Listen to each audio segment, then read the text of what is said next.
मेरा शौक था, मैं चाहता था कि जैसे दूसरे लोग उम्रा करने गए हैं बाइक पे, मैं भी इसको देखना चाहता था, क्योंकि मैं इससे पहले कोई इंटरनेशनल राइड नहीं की थी। मेरे पास बाइक सुजुकी की है 150 GS 150, लेकिन वो मॉडिफाइड है, वो 250 में उसको मैंने कन्वर्ट किया हुआ। अभी न्यूली सीखी है मैंने, इससे पहले मुझे नहीं बाइक चलाना बिल्कुल भी नहीं आता था, थोड़ा बहुत था, लेकिन अभी रिसेंटली जो है वो मैं इस चीज़ को कंटिन्यू कर रही हूँ ताकि जो नेक्स्ट पार्ट में हो कुछ ना कुछ मैं भी इनके साथ शेयर कर सकूँ। कई जगह पे बड़े फन भी हुआ, कई जगह पे हम सीरियस भी हुए दोनों, और परेशान तो कहीं भी नहीं हुए, क्योंकि आप जब ऐसे सफ़र पे निकलते हैं तो अल्लाह ताला खुद आपके लिए रास्ते और आसानियाँ बनाते हैं।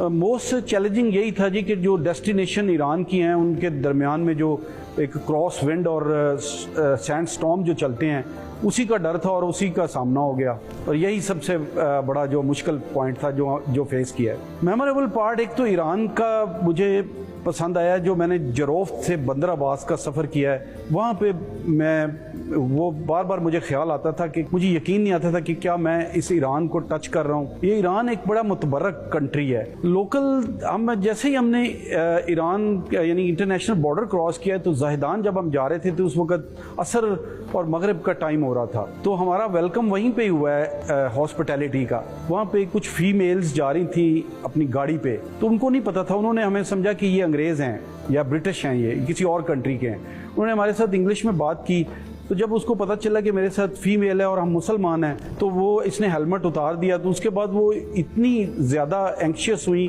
और उन्होंने हमें इनवाइट किया कि आप हमारे साथ चलें, हम आइसक्रीम खाने जा रहे हैं। मैं क्या, हमें भूख लगी है, पहले खाना खिलाएं हमें।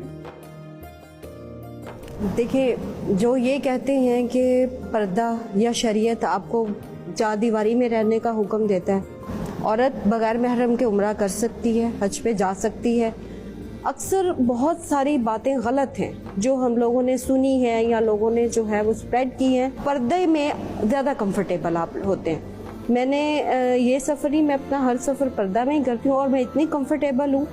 आई थिंक सो अगर मैं ना करती तो मैं अनकम्फर्टेबल होती।